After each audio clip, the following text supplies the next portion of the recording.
Hello, this is a video to look at section 2.5 from our textbook. This section is focused on graph transformations, where we will start with a handful of base graphs, and we will think about what happens when we add different components in, whether we're adding or subtracting numbers, multiplying by fractions or whole numbers, and how that, and then adding in negative signs that will lead to reflections. Some of the base graphs that we want to have memorized are, I'm going to make a listing of them and draw pictures. We definitely want to know the graph y equals x, which is a straight line with a slope of 1 going through the origin. Another one that we talked about in class on Monday was the line y equals negative x, which is a straight line going through the origin with a slope of -1. We want to know what, in general, the x squared graph looks like, or x to the 4th. X actually to any even power is going to look like this, parabola facing up. And then we also want to know what the x cubed graph looks like, or any odd-powered exponent. And it looks like this. There are a couple other graphs that will come up as what we call base graphs, things that we will have as sort of a starting point before we sort of move them around through transformations. Another one is the graph of y equals the absolute value of x. And that looks like this. Everything becomes positive. And then also, and we talked about this one in class today as well, y equals the square root of x. And that looks like this. So again, these are just some base graphs that you should know in general what they look like, because we will refer to them frequently throughout this section. This first slide is talking about a vertical translation, where a graph is shifted up or down. If we have a given function, in this case it looks like we have an x to the 4th graph. Because the power on the exponent is even, it's looking similar to that x squared graph, but it's a little bit more wide. So we have this base graph. We're just going to call it f of x. And we're adding some number to it. We're adding the number b. Now, by adding it as a positive number, it shifts the graph up. And that would be an example of the red line that we're seeing. The base graph is the black graph, 1/5 x to the 4th, and then the red graph is where we've added 5, and the whole thing shifts up by 5 units. Similarly, if we subtracted, the whole graph would shift down. So I could maybe say that if I drew something down here, it would be 1/5 x to the 4th minus 6. I can see that it's been shifted down by 6 units. So when I add something outside of the function, and when I say outside of the function, I mean outside of the parentheses where the variable is, that shifts up and down. Horizontal translation, moving left and right, is when I have something that's added or subtracted inside the parentheses. Now, there are some general rules that are always true when we look at graph transformations. Anytime that I have something that happens inside the parentheses, let's say here, versus something that happens outside the parentheses, this is always going to move the graph up or down. And this is always going to move the graph left or right. And one of the things that we need to remember is that when something is moved horizontally up or down, the number that's on the outside moves in the direction that we would expect. in the last example that we saw for this, a positive number is going to move the graph up, and a negative number is going to move the graph down. That's what we would expect. Positive is up and negative is down. But when we are inside the parentheses, the number will have the opposite effect that we expect. So adding a number is going to move the graph not in the positive direction, but in the negative direction. It's going to move it to the left. And if I'm subtracting a number there, it's going to move the graph to the right. Now, part of the reasoning behind that is that when we are inside the parentheses and we're thinking about what makes something equal to 0, it ends up being the opposite number, right? So as an example, if I'm trying to find when x minus 7 is equal to 0, I'm going to end up with that solution being x equaling a positive 0. It's because that's helping us figure out what the intercepts are, and it takes on the opposite value of what we see. So in this example down here, when I subtract a number, it's going to move us to the right. And this example on the graph, it looks like I've added a 7, and you can see the whole graph moves to the left by 7 units. So again, inside the parentheses always moves left, right. Outside the parentheses always moves up, down. And inside the parentheses is always the opposite of what we would expect. This is the same for reflections as well. A negative sign gives us a reflection of a graph.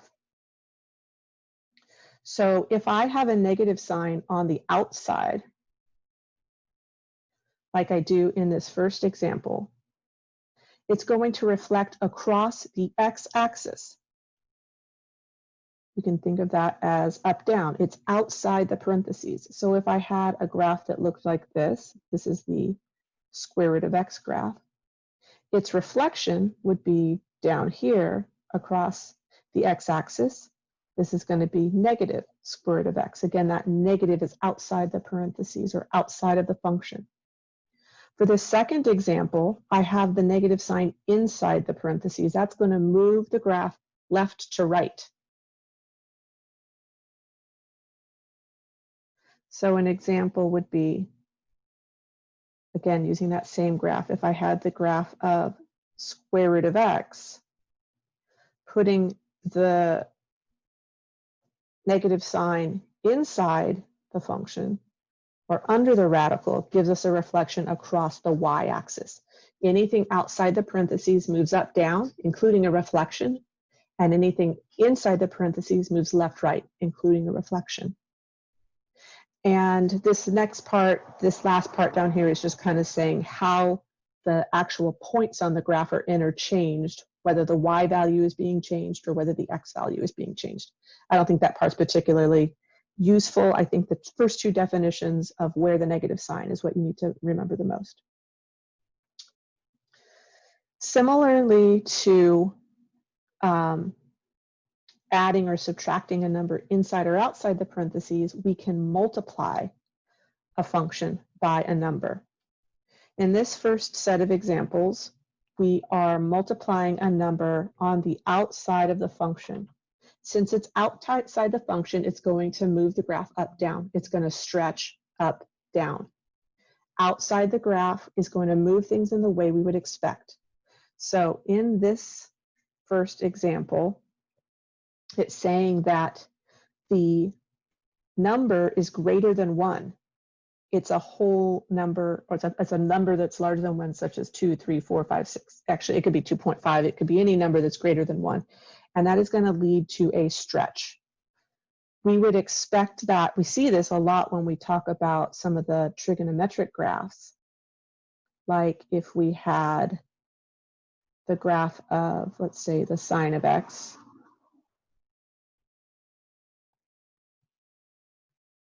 And if I put a number in front of that, we know that that changes the amplitude, and it would shift up to 5 and down to -5, right?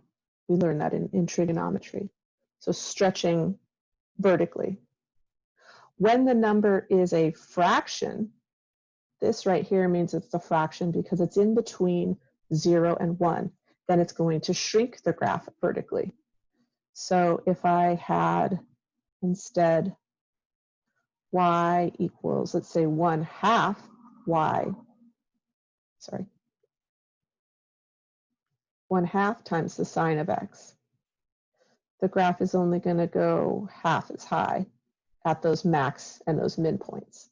So that's shrinking. Again, because that number a that's being multiplied on the outside, because it's outside the function, it stretches vertically up, down, and it goes in the order that we think that it would.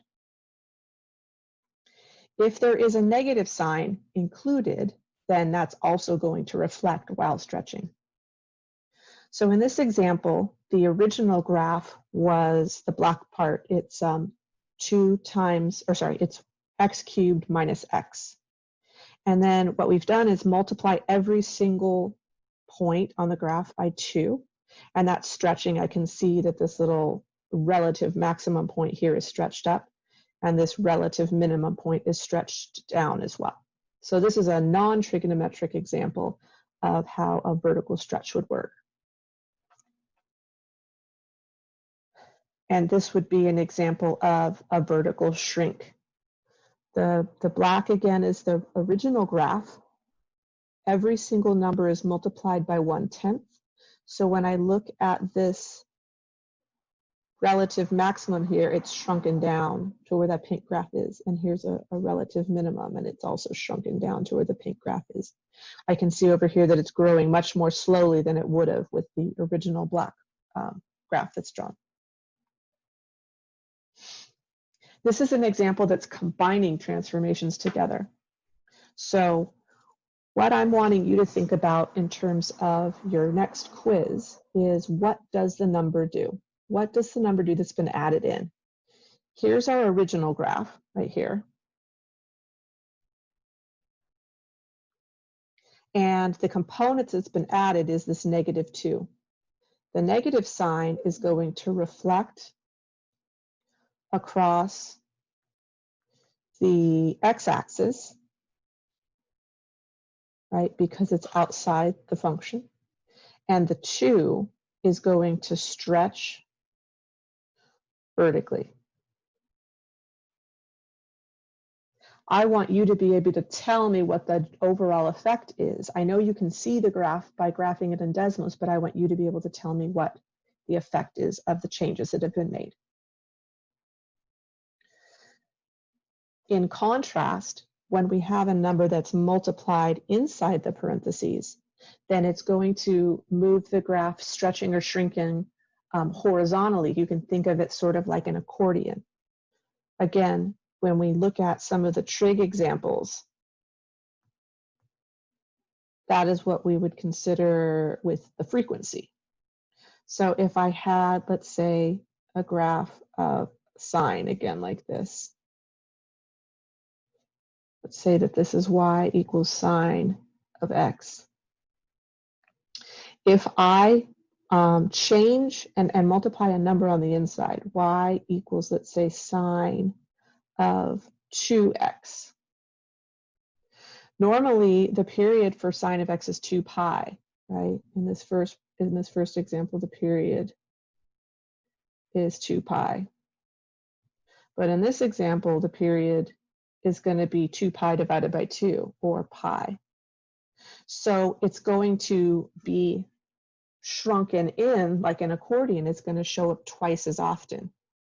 So it's going to be like this, right? Oh, yes.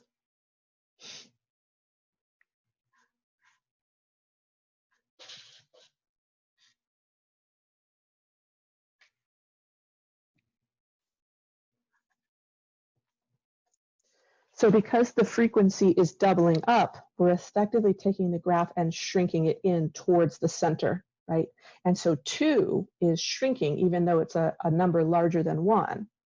Whereas if I multiplied by a fraction on the inside,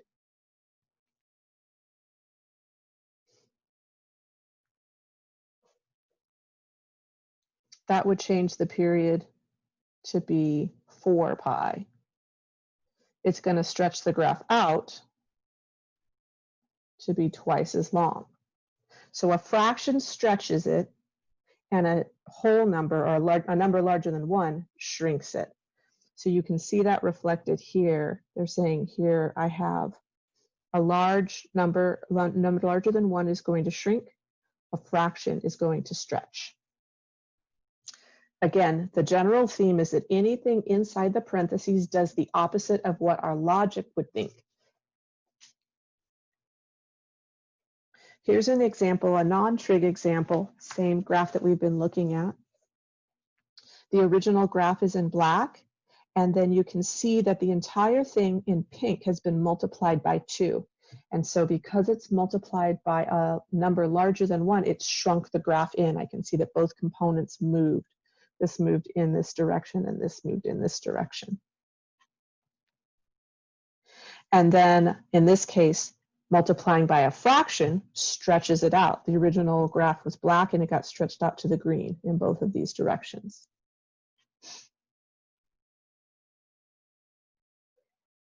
In this example, we're combining things that are happening. The original graph is here. To get the new graph, we multiplied everything by a -1/2. Again, the negative sign is a reflection. And because it is inside the parentheses, it reflects across the y-axis.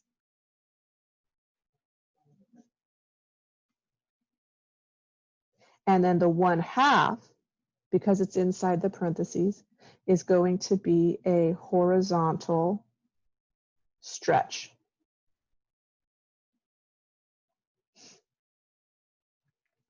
This part of the graph ended up over here, stretched out. And this part of the graph ended up over here, stretched out further.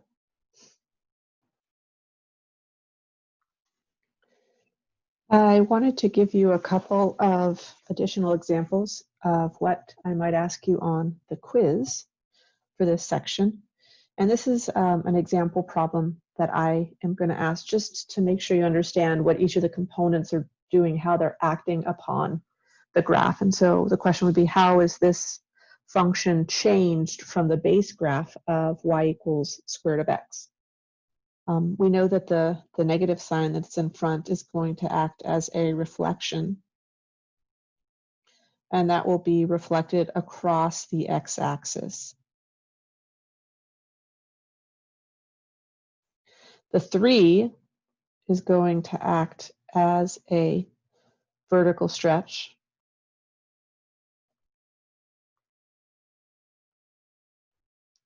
And the 4 that's underneath the radical symbol is going to shift the whole graph to the left by 4 units.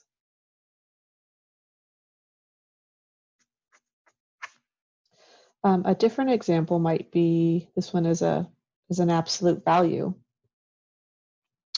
And you'll notice that I rewrote the original by factoring that 2 out. This is because at first glance, it looks like we're going to be shifting the graph by 8 units, but really we have to have that 2 separated away from the x before we consider how many units it gets shifted over. And so by factoring out of the both components inside the absolute value symbols, I'll see that this 2 is going to be a horizontal shrink. Again, when there's a number inside of the function, it's going to have the opposite effect. So if a normal absolute value graph looks like maybe this, it's going to take the whole thing and make it come in this direction, right? It looks like we took the ends of the graph and pulled them up, but really what we're doing is we're squeezing them into the center. The 4 is going to shift the graph to the left 4 units. And this -5 is going to shift the graph down by 5 units. Just to kind of overemphasize why we're factoring this 2 out, for those of you that had trigonometry last semester or over the summer, when you had a graph like this where you're trying to determine what the period and the phase shift is, you would factor that 3 out of the argument. The argument is the parentheses or what the angle is.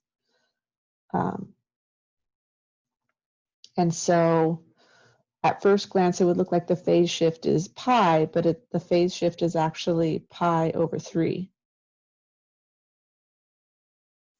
We're going to move to the left by pi over 3 units.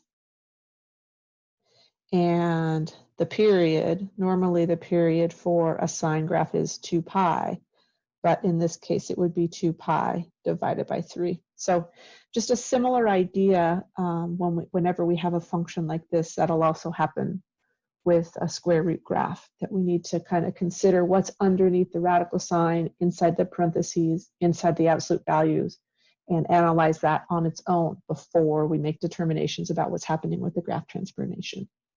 All right, I will see you in class. Thanks for watching.